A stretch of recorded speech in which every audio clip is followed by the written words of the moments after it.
오늘 아침에 제가 새벽에 일어나서 뉴스를 보는데 146명이 어떻고 이런 얘기가 나와서 이게 딴 나라 얘기인 줄 알았어요.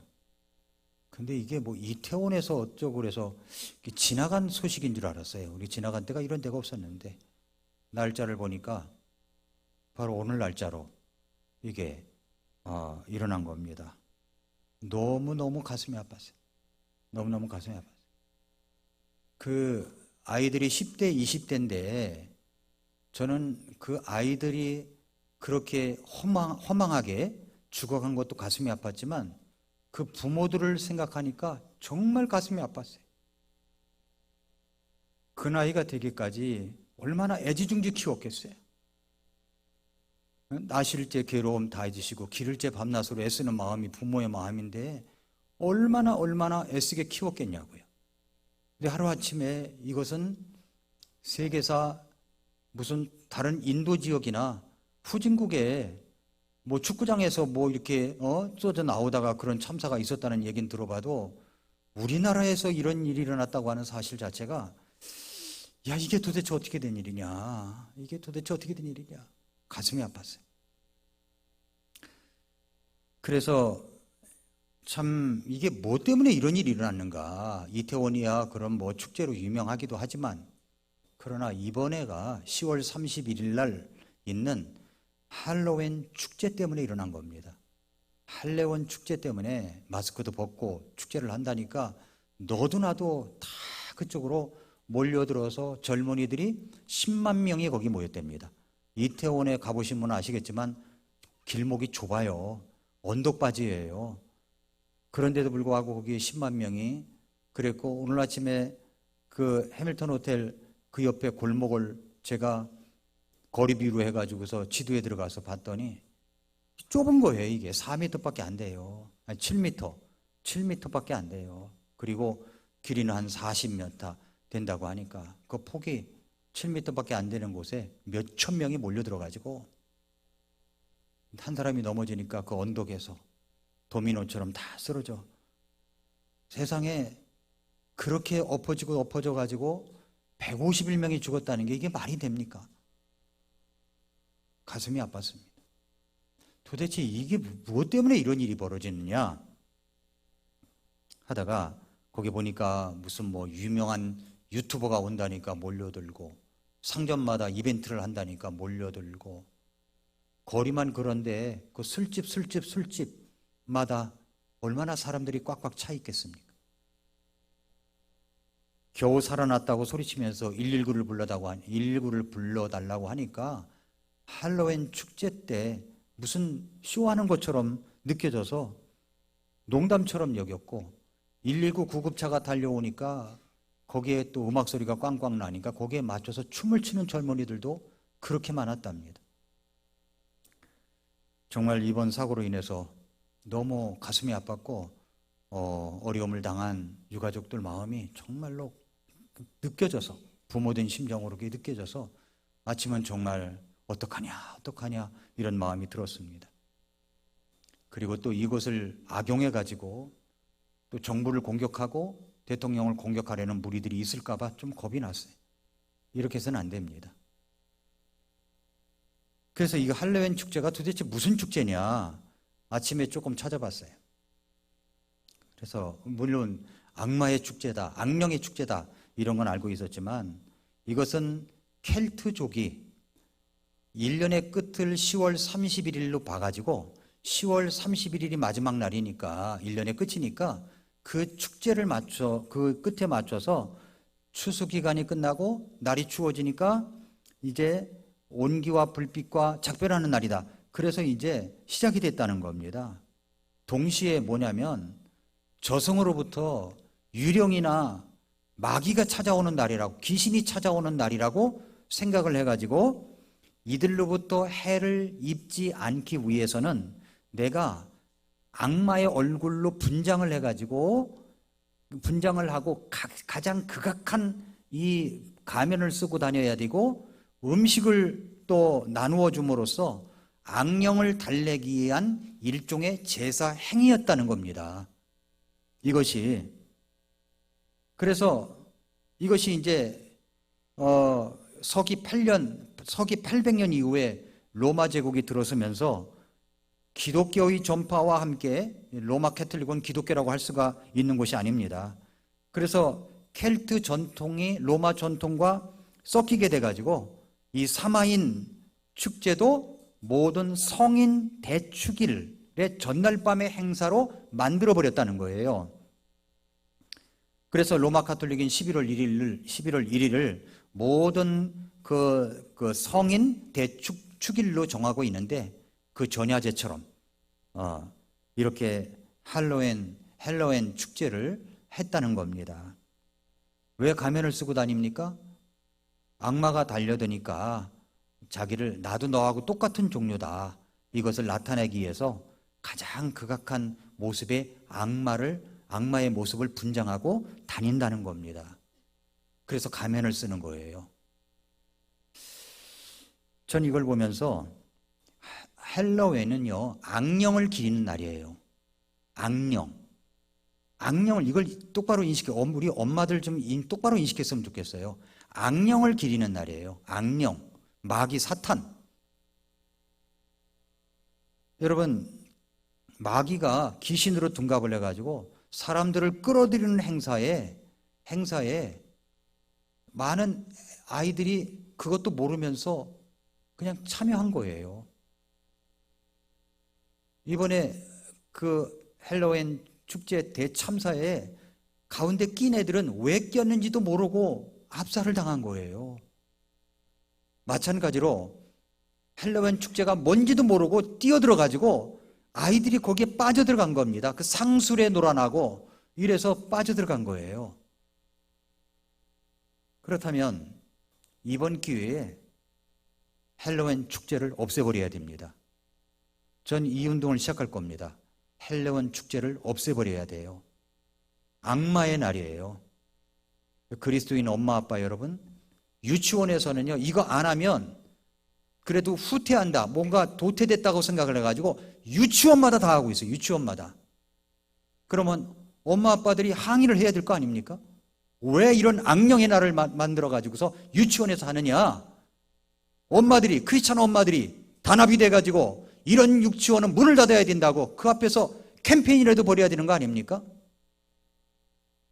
그런데 그리스도인 엄마들이, 어떤 엄마는 아이에게 가면을 씌워주고요, 악마의 가면을 씌워주고 뭐 사탕을 나눠주기도 하고 그런다는 겁니다. 정신이 없어요. 우리 그리스도인들이 정신 차려야 됩니다. 저는 이 뭔지도 모르고 죽어간 10대, 20대 아이들 때문에 가슴이 아파요. 그게 뭔지도 모르고 헬로윈 축제다 하니까 뭔지도 모르고 죽어간 거예요. 여기에 가장 기뻐하는 것은 마귀 사탄입니다. 마귀 사탄. 내가 신문기사요, 다 일간지를 다 봤어요. 인터넷 신문에 다 올라온 거 보니까 헬로윈 축제 때문에 그렇다는 것이 점점 헬로윈이라는 단어가 빠져가더라고요. 빼버리더라고요. 일간지 중에서 하나 딱 있더라고요. 이제 점점 더 빠질 겁니다. 헬로윈 축제 때문에 그랬다는 것이 아니라 그냥 이태원 사고다, 이렇게 아마 이제 둔갑을 할 겁니다. 이게 마귀의 조작입니다. 우리 아이들 그렇게 내버려 둘 수 없어요. 정말 이 아이들을 살려내는 일에 우리가 함께 해야 됩니다. 그리고 우리는 오늘 말씀대로 우리는 그리스도인 역행자가 아닙니까? 세상의 문화와 흐름에 우리가 같이 흘러가는 사람들이 아닙니다. 그렇게 된다면 잘못된 문화를 바로잡아야 돼요. 악령의 문화도 바로잡아야 됩니다. 거기에 동조해서는 안 됩니다. 그건 잘못된 것이라는 글귀라도 하나 써붙여야 되는 겁니다. 유치원에다가 유치원 아이를 둔 엄마 아빠들 항의하세요. 그런 유치원은 문을 닫아야 돼요. 그런 유치원은 잘못된 겁니다. 아이들에게 악령을 씌워주는 거예요. 악령을. 그런 축제에 아이들 참여시키겠습니까? 그런 걸 조금이라도 흉내내겠습니까? 악령이 하는 짓이에요. 우리는 그리스도인 역행자로 살아가는 사람들입니다. 역행자. 그래서 정말 가슴 아픈 날이에요. 오늘 정말 가슴이 아픈 날이에요. 여러분 이 나라 이 민족을 위해서 기도해 주시기 바랍니다. 대통령이야 국무위원들이 슬기롭게 이런 난국을 잘 타개해 가도록 기도해 줘야 됩니다. 너무 공격하지 마세요. 그분들 잘못이 아니에요.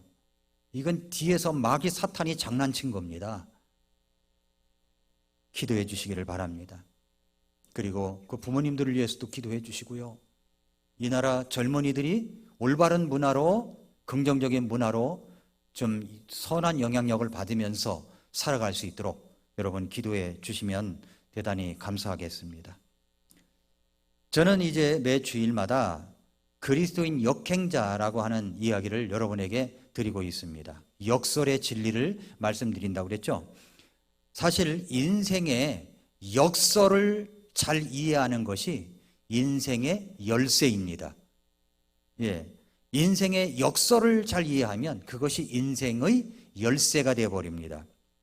우리는 세상의 흐름과 달리 그것을 거스리며 살아가는 사람들입니다. 성경에서 말씀하고 있는 역설의 통찰, 이 시리즈 가운데 오늘은 세상 사람들에게는 어리석게 보인다고 할지라도 구원받은 우리들에게는 하나님의 지혜가 되는 것들이 있다라고 하는 것을 여기 말씀해 주시고 있는 것을 우리가 볼 수가 있습니다. 세상 사람들은 우리들을 미련하다고 합니다. 어리석다고 말합니다. 그러나 우리들에게는 세상 사람들이 미련하다, 어리석다고 하는 것이 하나님의 지혜가 되는 것들이 있다고 하는 것을 성경에서 말씀하고 있습니다. 이것이 바로 역설의 통찰입니다. 인생의 역설을 이해하는 것이 인생의 열쇠입니다. 역설이라는 말은 뒤집어 생각하는 진리라고 말씀드렸죠. 뒤집어서 생각해봐야 할 것들이 있습니다. 오늘의 말씀은 고린도전서 1장 18절부터 31절 말씀은 역설로 가득 찬 말씀들이 들어있습니다. 1장과 2장에 보니까 지혜라는 말이 19번 들어있고 어리석음, 미련하다, 어리석음이라는 말이 6번 들어있습니다. 지혜와 어리석음이 대조되어 있어요.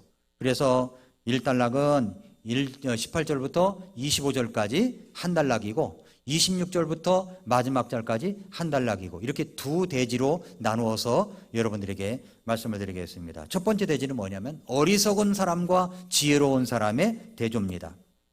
첫째로 세상은 하나님의 지혜를 어리석다고 미련하다고 말합니다.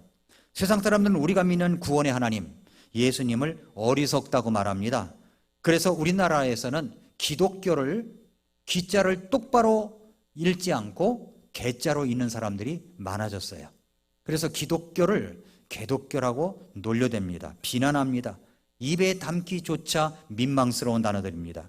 그렇게 말하는 사람들 눈에는 아마도 전혀 이해되지 않은 부분들이 많을 것입니다. 그래서 조롱합니다. 멸시합니다. 미련하다고 어리석다라고 손가락질합니다. 그러나 성경은 뭐라고 얘기합니까? 1장 18절에 보니까 이는 십자가를 선포함이 멸망하는 자들에게는 어리석은 것이로되 구원받은 우리들에게는 하나님의 권능이니라 라고 했습니다. 십자가를 선포하는 것, 예수님의 십자가의 복음을 전하는 것이 멸망하는 자들, 또 구원받지 않은 사람들에게는 어리석게 보인다는 것이죠.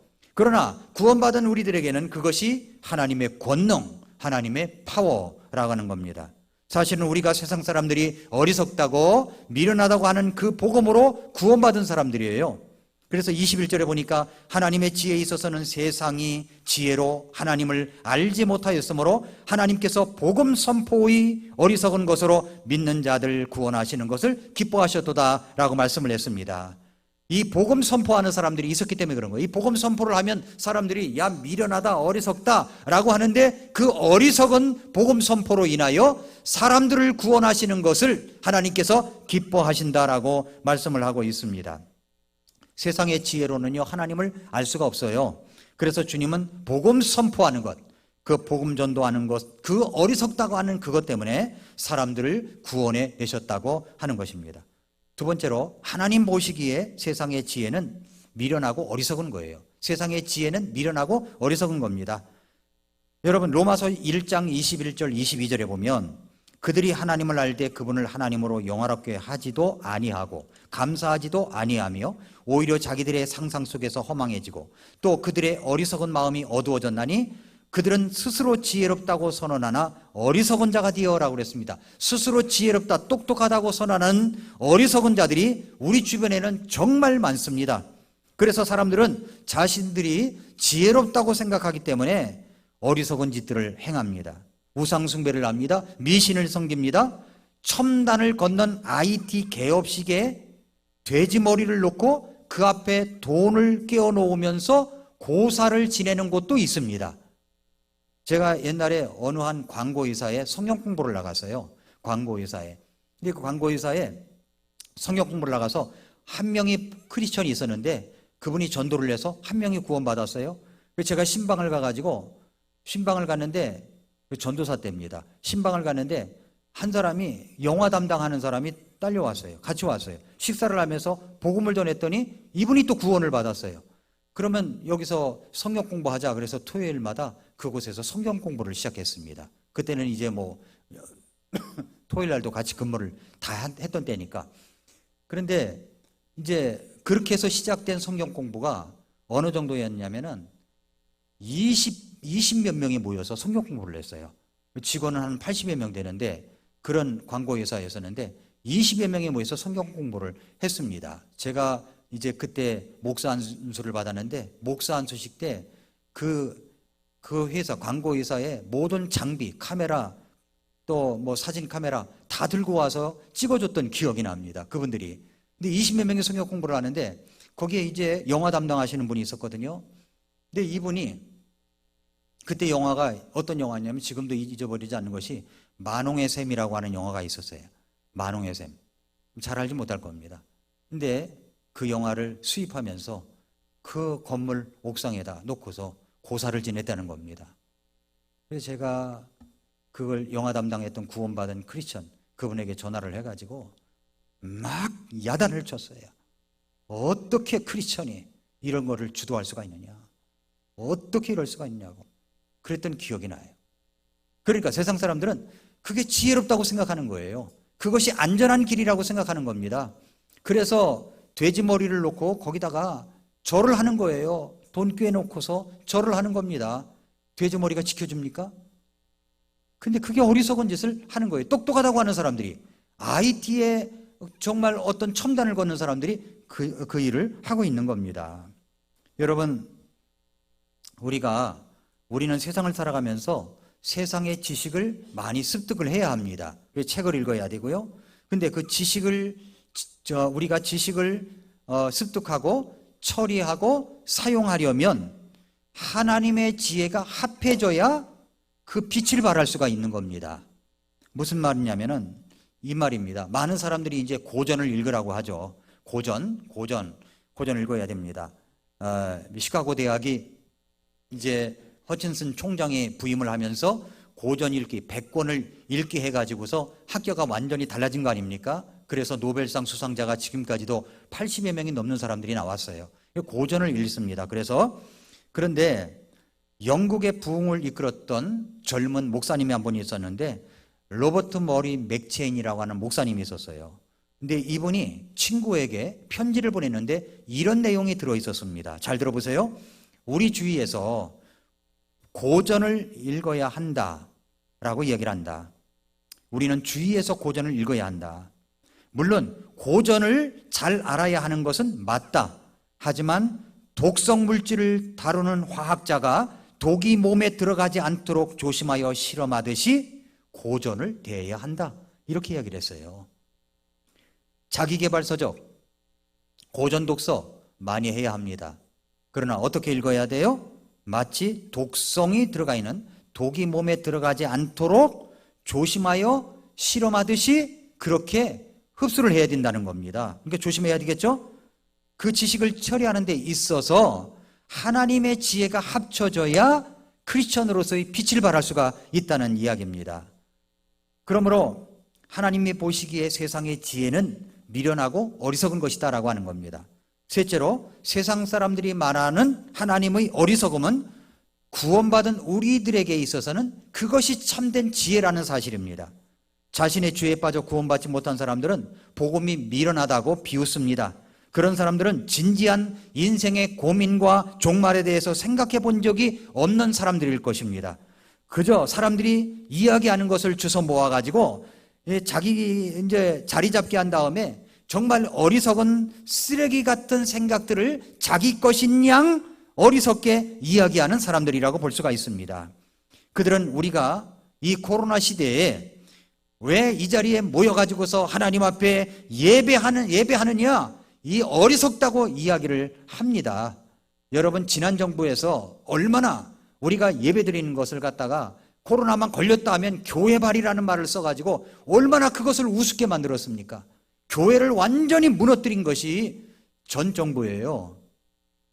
얼마나 교회에서 모여서 예배하는 것을 그렇게 아주 그것만 풀어놓으면 되는 거예요. 교회발만 풀어놓으면은 기자들이 말이죠, 다 기사를 그렇게 교회발로 써버리니까 우리가 어리석게 보이는 것이고, 우리가 미련하게 보이는 것이고, 우리가 무모하게 보이는 것입니다. 예배가 뭔지도 모르고. 아직까지도 우리가 마스크를 벗지 못하고 있잖아요. 다른 나라에서는 다 마스크를 벗고 있는데도. 몽골조차도 마스크 다 벗고 다녀요. 목사님, 제가 몽골 가기 전에도 말씀드렸지만 여병모 선교사님이 몸이 으슬으슬하고 한길교회에 공사하는 데 갔다 오고 그래서 몸이 으슬으슬하고 목이 칼칼하고 아픕니다. 영상으로다가 줌 미팅을 하는데 그래서 제가 그거 코로나라고 그랬어요. 코로나라고. 그건지도 모르고 그냥 감기약 먹고 난 거예요.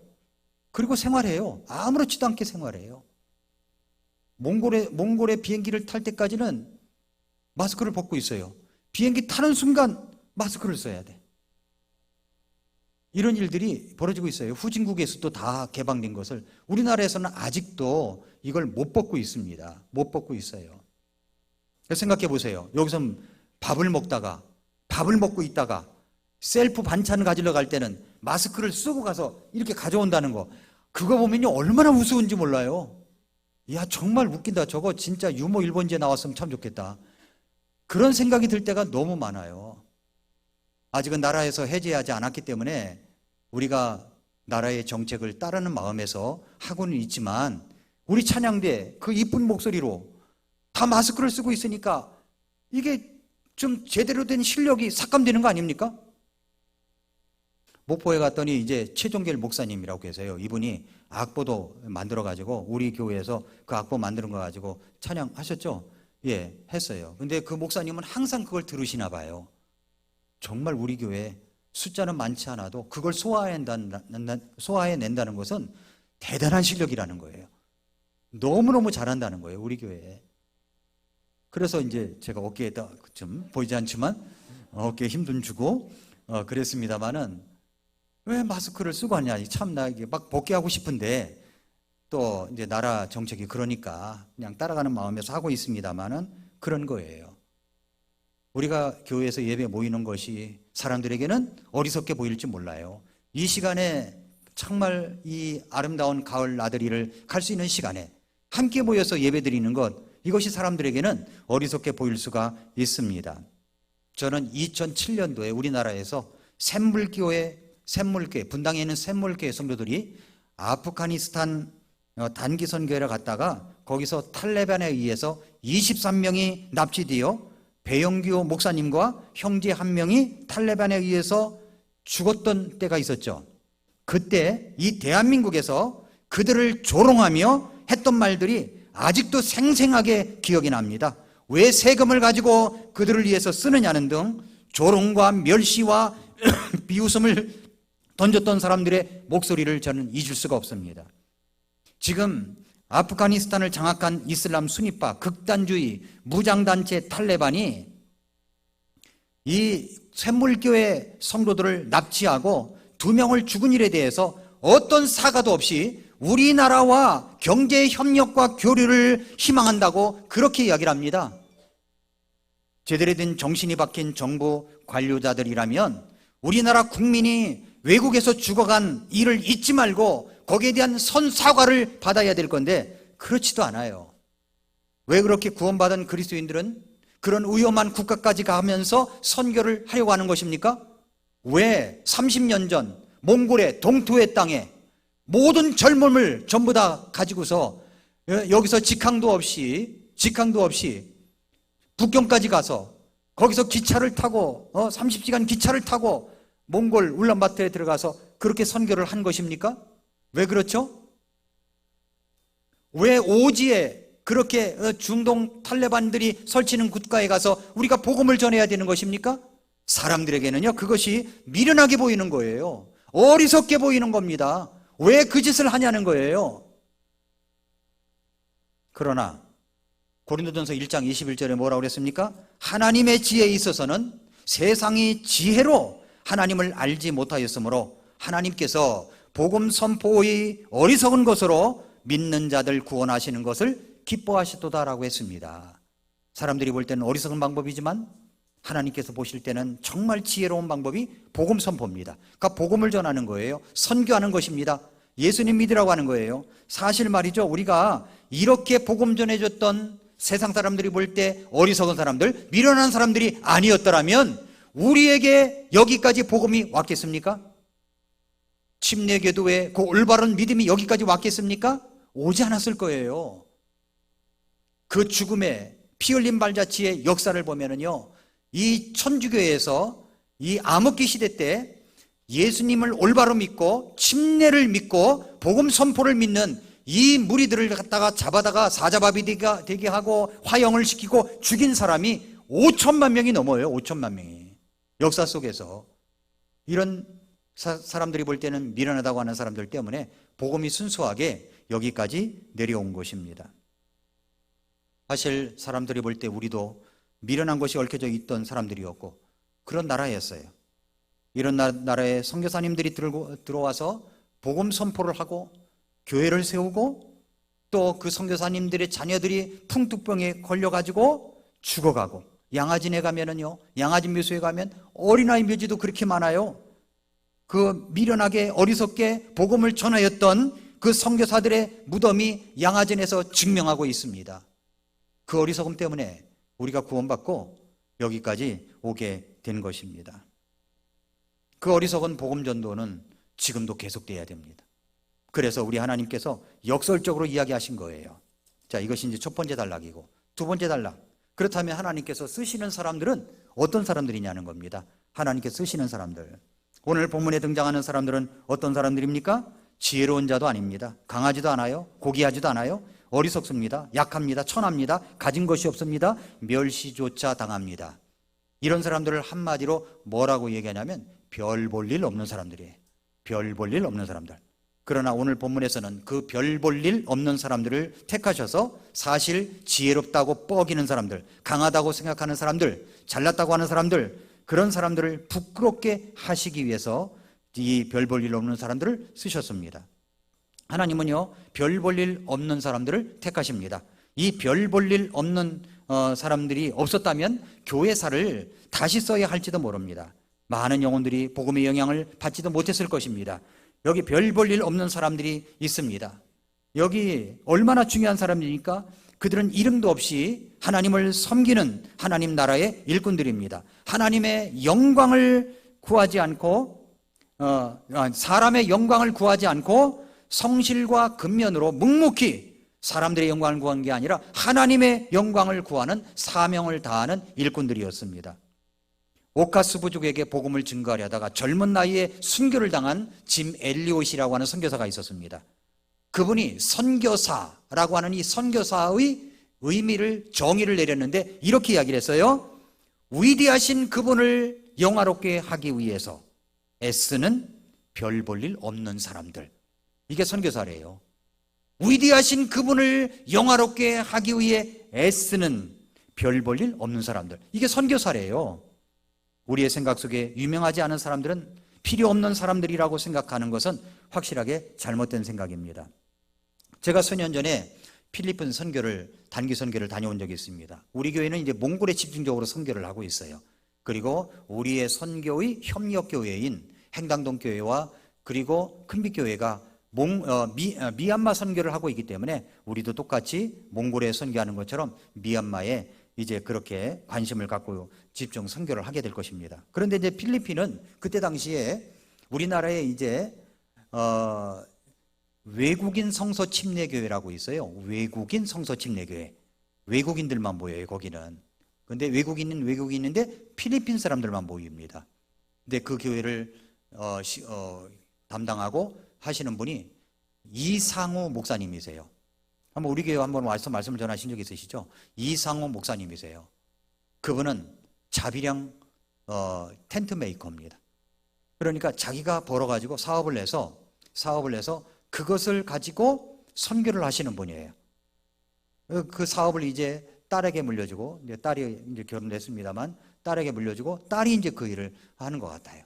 근데 이분이 여기서만 하는 게 아니라 필리핀에 그 세부에서 좀 더 들어가는 곳에 거기에 교회당을 세우고 신학교를 세우고 필리핀 그 형제자매들을 모아서 가르침 사역을 하고 있습니다.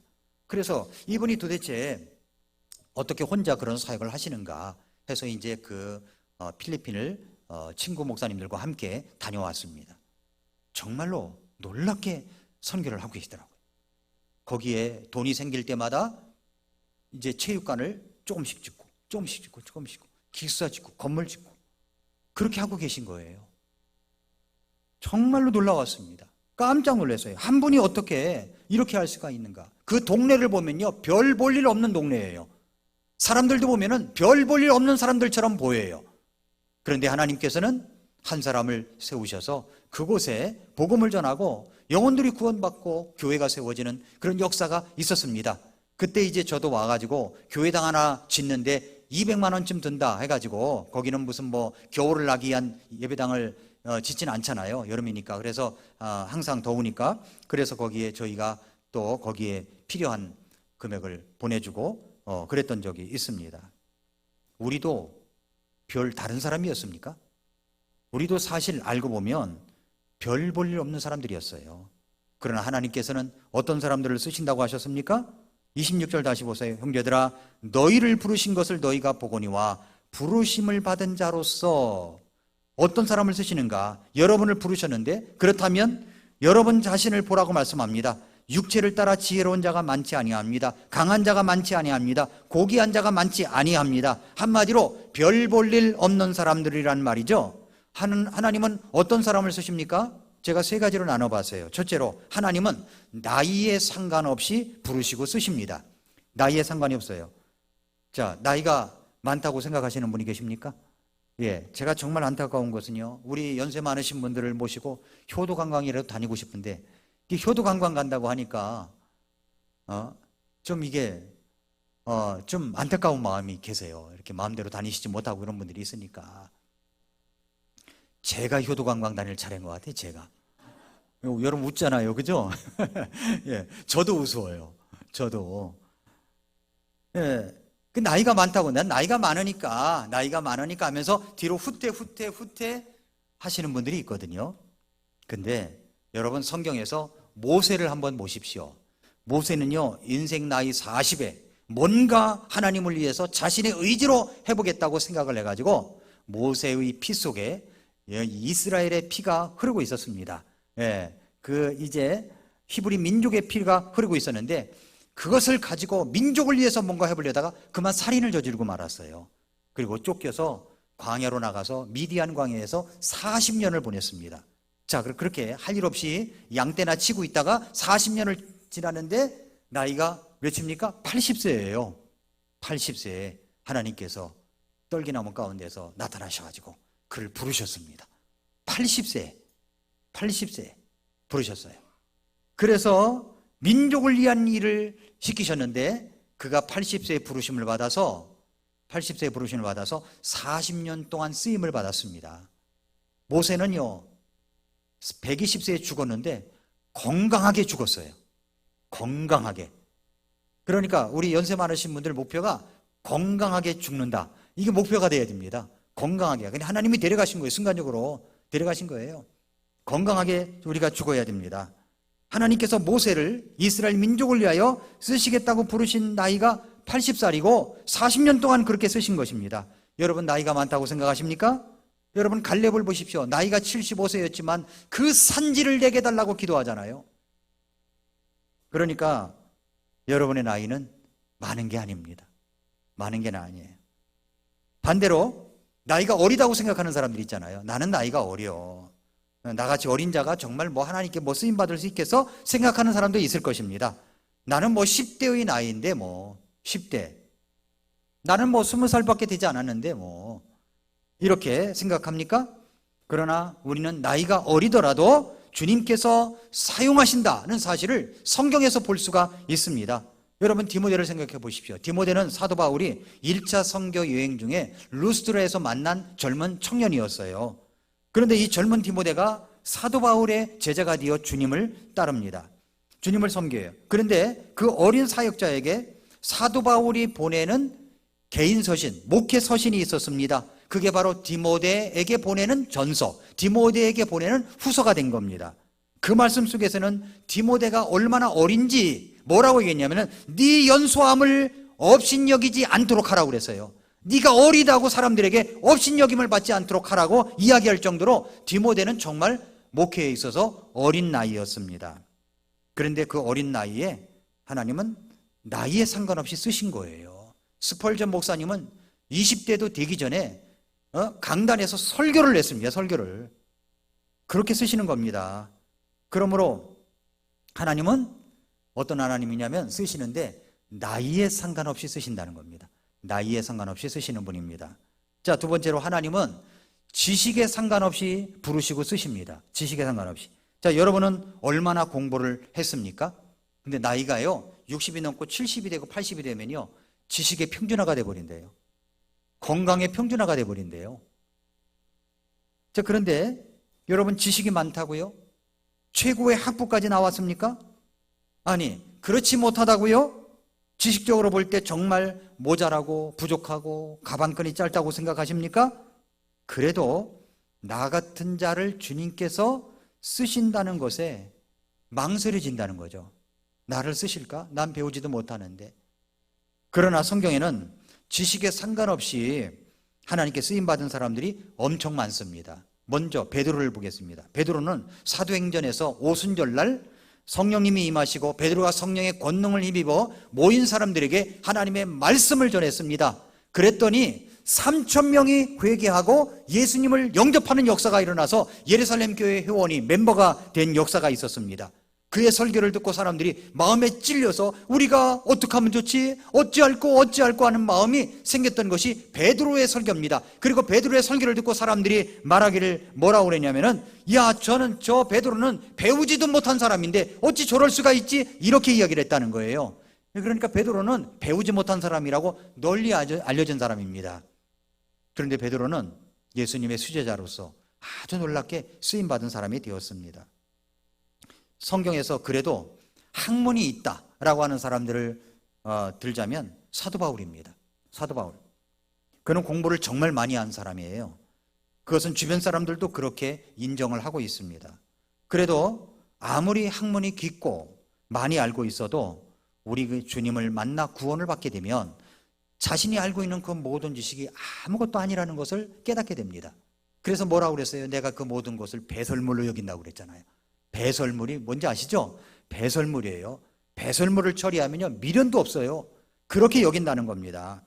그래서 고린도전서 15장에 보면은 예수님께서 부활하시고 나서 부활을 목격한 사람들을 쭉 열거를 하는데 먼저 예수님께서 죽었다가 다시 살아나신 부분을 먼저 게바에게 보이셨고 그 다음에 12제자에게 보이셨고 500의 형제에게 보이셨고 야고보에게 보이셨고 다음에 모든 사도에게 보이셨다 이렇게 이야기를 합니다. 그리고 사도 바울은 뭐라 하냐면은 그 부활을 본 사람들 중에는 자신을 이야기하는데 맨 나중에 자신을 이야기하면서 이렇게 말합니다. 맨 마지막에는 정한 때를 벗어나서 태어난 자 같은 내게도 보이셨나니 나는 사도들 중에서 가장 작은 아니라.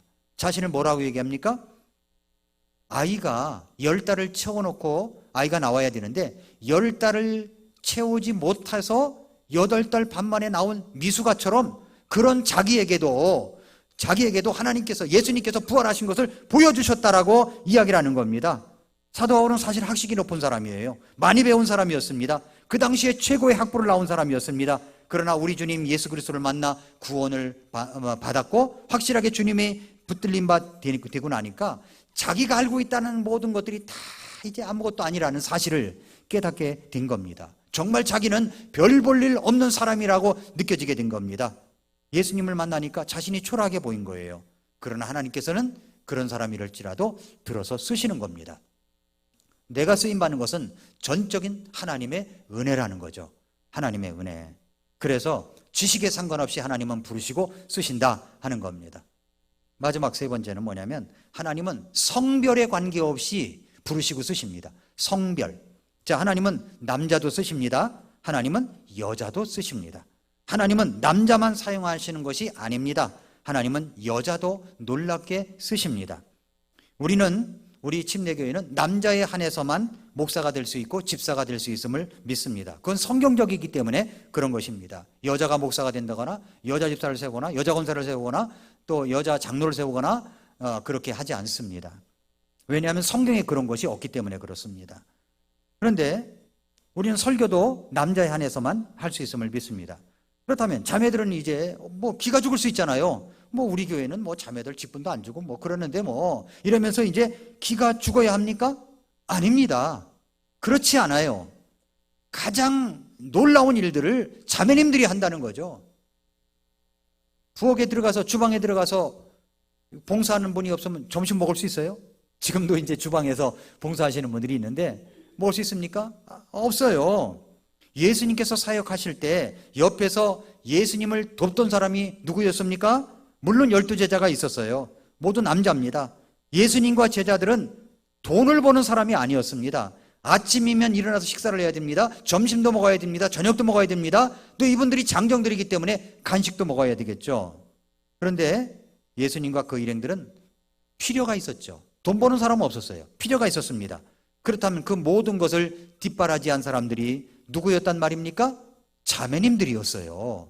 누가복음 8장 1절부터 3절에 보니까 그 뒤에 그분께서 모든 도시와 마을들을 두루 다니시며 하나님의 왕국의 기쁜 소식을 선포하고 보이셨는데 12제자가 그분과 함께하였고 또한 악한 영들과 병약함에서 고침을 받은 어떤 여자들 곧 몸속에서 7마귀가 나간 자로 막달라라는 마리아와 헤롯의 청지기 구사의 아내 유한나와 수산나와 다른 많은 사람들이 자기 제물로 그분을 섬겼더라라고 했습니다. 자기 제물로 그분을 섬긴 겁니다. 예수님을 만나 구원받고 새로운 사람이 되었는데 너무나 그 사실이 감격스러워서 예수님을 도울 일이 뭐가 있을까 이렇게 생각하던 그때 자기들이 물질을 가지고 다 함께 해가지고서 그 예수님의 사역을 뒷바라지한 거예요. 그렇기 때문에 마음 놓고 예수님께서 3년 반 동안 복음을 전하고 병을 고치고 놀라운 사역을 할 수 있게 된 것입니다. 우리 자신을 생각해 보십시오. 한번 우리도 어떻습니까? 로마서 16장에 보면요, 사도 바울의 동역자 명단이 나와요. 제일 먼저 1절에 누가 나오냐면은 겐그레아에 있는 그런 교회의 일꾼 베베를 소개합니다. 베베. 그리고 자매들 이름도 곳곳에 언급하고 있음을 볼 수가 있습니다. 제가 이야기하려고 하는 것은 뭐냐면 하나님은 성별에 관계없이 쓰신다는 겁니다. 성별에 관계없이. 하나님께 쓰시는 사람은 나이에 상관이 없습니다. 나이에. 성도 여러분, 우리는 별 볼 일 없는 자들이었습니다. 그런데도 주님은 나 같은 자가 필요하다고 하십니다. 그 구원받게 하셨죠? 그리고 주님의 일에 나의 손을, 나의 발을, 나의 마음을, 나의 물질을, 나의 모든 사랑을 쓰시기 원하시는 거예요. 그걸 드리면 나의 손을 통해서 사람들이 구원받아요. 나의 발을 통해서 구원받는 역사가 있습니다. 내가 드리는 물질을 통해서 주님 많은 사람들이 죽게 돌아올 수가 있습니다. 하나님은 세상에 어리석다고 생각되는 사람들을 택하셨습니다. 세상에 약하다고 하는 사람들, 천하다고 하는 사람들, 멸시받는 사람들, 그리고 없다고 하는 사람들을 택하십니다. 그래서 우리는 자랑할 것이 없는 거예요. 주님은 별 볼 일 없는 자도 주님 앞에 붙잡힌 바 되면 별 볼 일 있는 자가 된다는 거예요.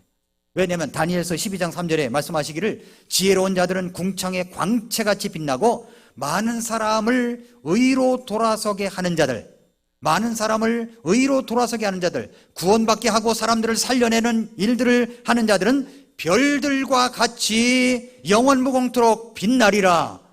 스타가 된다는 거예요. 여러분들이 여러분의 형편 때문에 기죽지 마십시오. 여러분의 나이 때문에 기죽지 마십시오. 여러분이 배운 것이 적다고 기죽지 마십시오. 하나님은 여러분을 쓰시기 원하십니다. 여러분을 주님 앞에 전적으로 드림받으면 여러분은 주님을 놀랍게, 주님께서 여러분을 인도하셔서 여러분의 생애를 쓰실 것입니다. 그러면 우리가 어떻게 하겠습니까? 우리가 이제 철로역정 스킷 드라마를 이제 다음 주, 이번 주 돌아오는 다음 주부터 이제 시작을 합니다. 근데 그게 첫 번째 이야기고, 두 번째 이야기가 있다고 그랬죠? 두 번째 이야기. 그렇다면 철로역정만 자기만 구원받고 천국 갔단 말인가? 이렇게 생각되잖아요. 그럼 그 아내와 자식들 넷이 있는데 그들은 어떻게 됐단 말인가? 그래서 이걸 또 비판적인 시각으로 보는 사람들이 있었어요. 그래서 철로역정은 두 번째 책을 펴냈습니다. 그것이 두 번째 이야기예요. 그래서 그 두 번째 책을 제가 요즘에 읽고 있습니다. 아들넷과 함께 크리스천의 부인이 순례의 길을 가는 순례의 여정이 이제 기록되어 있습니다. 남편이 그토록 애절하게 함께 가자고, 함께 가자고, 예수님 믿고 구원받아야 된다고 이 얘기를 했는데도 불구하고 아빠를 아이들에게 이제 부인이 남편을 아주 거절해버리고 아이들에게도 뭐라고 했냐면은, 야, 아빠가 그런 말하면 너 차갑게 대해야 돼, 차갑게 대해야 돼, 그런 말을 했다고 합니다. 두 번째 책에 그 얘기가 나와요. 그러니까 그런데 그 자기가 그렇지 못 이제 알고 보니까 그게 아니었다는 거예요. 그래서 이제 아이들을 데리고 이제 크리스천의 부인이 이름이 이제 크리스티아나인데, 크리스티아나가 이제 그 철로 역정 그 이제 순례의 길을 가는 것이 두 번째 책에 나와 있습니다. 그런데 그와 함께 따라갔던 여인 중에 자비라는 여인이 있었어요. 자비라는 여인이 있었습니다. 크리스티아나는 그 자비라는 여인에게 이렇게 말합니다. 자비양, 나와 생사를 같이 하기로 합시다. 우리 순례의 끝이 어찌 될지 나는 알아요. 내 남편은 스페인 광산에서 나오는 금을 몽땅 줘도 갈 수 없는 그곳에 있답니다. 이렇게 이야기를 했어요. 어떤 말이 마음에 드냐면은 그의 마음속에 확신을 볼 수 있어요. 어떤 확신이냐면, 우리 순례의 끝이 어찌 될지 난 알아요. 우리 순례의 끝이 어찌 될지 난 알아요. 여러분, 인생의 끝이 어찌 될지 여러분 아십니까? 아시면 아멘 해보세요. 아십니까? 우리 인생의 끝이 어찌 될지, 우리 순례의 끝이 어떻게 될지. 사람이 죽으면 끝나는 것이 아니라 죽으면 심판을 받는데, 천국이냐 지옥이냐의 갈림길에서 내 죄를 용서받고 구원받은 사람들은 영원한 천국에 가지만 그렇지 못한 사람들은 지옥에 간다는 이 순례의 끝이 어찌 될지 나는 알아요. 확신 있게 이야기를 한 거예요. 이런 확신이 있게 된다면요, 우리 인생은 정말로 의미 있게 이 땅을 살아갈 것이라고 저는 믿습니다. 그뿐만 아니라 크리스천 부인 크리스티아나가 남편을 따라간다고 할 때 마을 사람들이 뭐 난리가 났어요. 온통 비방을 합니다. 그 책에 나오는 마을 사람들의 이름 가운데 여러 이름이 있는데 거기에 소심댁이라고 하는 사람이 있어요. 이름이 소심이야. 소심댁이 있었습니다. 뭐냐면은 당신과 당신의 남편은 뭐가 쉬워도 단단히 쉬워진 것 같아요. 산에도 그렇게 견디기 어려운 판에 댁처럼 힘없는 아낙네가 뭘 어쩌시려고 그 길을 간단 말입니까? 이렇게 이야기하면서 이 소심댁이 동네에 들어가서 막 비아냥거리고 조소하고 조롱하고, 저런 천둥벌거숭이 같은 바보들은 마을에서 사라져야 간다고 막 그렇게 비방을 했습니다. 그 신앙의 여정에 가는 길을 가는 것이 사람들에게는 미련하게 보이는 거예요. 그때 크리스티아나가 이런 말을 했습니다. 그 말에 제가 읽는 속도를 딱 멈추고 한참 생각을 하게 되더라고요. 이렇게 말했습니다. 제가 알고 있는 걸 이웃 아주머니들도 알게 되시면 틀림없이 저랑 함께 떠나려 할 거예요. 내가 알고 있는 것을 당신도 알게 된다면 틀림없이 나와 함께 갈 것입니다. 그 말을 했어요. 나와 함께 하는 것. 내가 알고 있는 것을 알고만 있다면. 여러분이 알고 있는 게 뭐예요? 은과 금은 내게 없거니와 내게 있는 것으로 내게 주노니. 내게 있는 것이 뭐죠? 복음이죠. 예수 그리스도의 십자가의 복음이에요.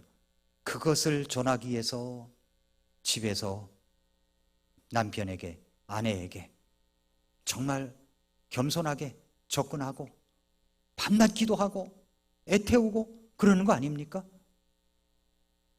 여러분, 내가 알고 있는 것이 뭐예요? 마귀 사탄은요, 세상을 혼란스럽게 만들어가지고 마귀 사탄을 숭배하게 만듭니다. 헬로윈 축제가 바로 그거예요. 그래서 너도 나도 그거 안 하면 그야말로 바보다라고 하는 거예요. 아이들도요, 유치원조차도 이게 영어 유치원에서부터 시작된 헬로윈 축제가 말이죠, 모든 유치원에 다 번져 있어요. 그래가지고 그거 안 하면 뭐가 이상하게 시대에 뒤떨어진 사람으로 취급하는 겁니다. 아닙니다. 이것이 사탄의 작전입니다. 그렇게 해서 어린 영혼을 병들게 만드는 거예요.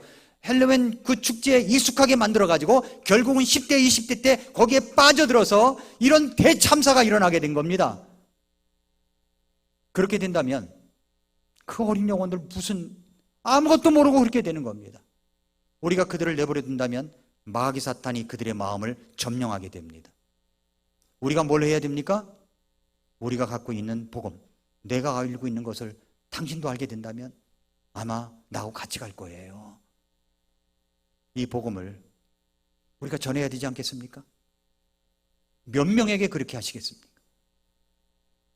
한 영혼의 구원을 갈망하게 해주십시오. 내 손을 들이고 발을 들이고 마음을 들이고 때로는 작은 물질이지만 큰 물질도 드리고 그렇게 해서 사람들에게 복음을 전하고 오지에 복음을 한 번도 들어보지 못한 곳에 가서 복음을 전하고 목숨을 걸고 선교를 하고 그분들을 후원하고 이런 일들이 우리에게 일어나게 되는 것입니다. 여러분, 우리가 알고 있는 걸 사람들에게 전해야 됩니다. 여러분의 손을 들이고 발을 들이고 마음을 들이고 음성을 들이십시오. 기도하겠습니다.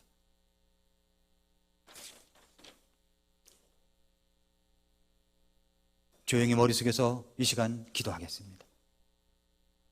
먼저 아직 희생자가 더 나올지는 모르겠습니다만은 151명이라고 하는 10대, 20대 젊은 아이들이 아무것도 모르고 압살을 당하고 죽었습니다.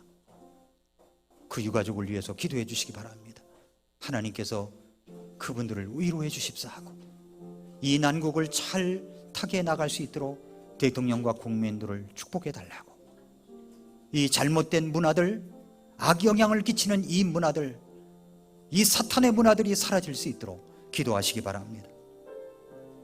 그리고 여러분, 하나님은 이렇게 생명을 살리는 일에 저와 여러분을 쓰시기 원하십니다. 내 손을 들이고 내 발을 들이고 내 음성을 들이고 입술을 들이고 그리고 내 작은 물질이라도 드리면, 마음을 드리면 하나님께서 그것을 채우셔서 사람 살리는 일에 쓰임받게 할 것입니다. 하나님, 제가 그렇게 쓰임받을 수 있도록 도와달라고 우리 같이 한번 기도하도록 하겠습니다. 같이 기도하겠습니다.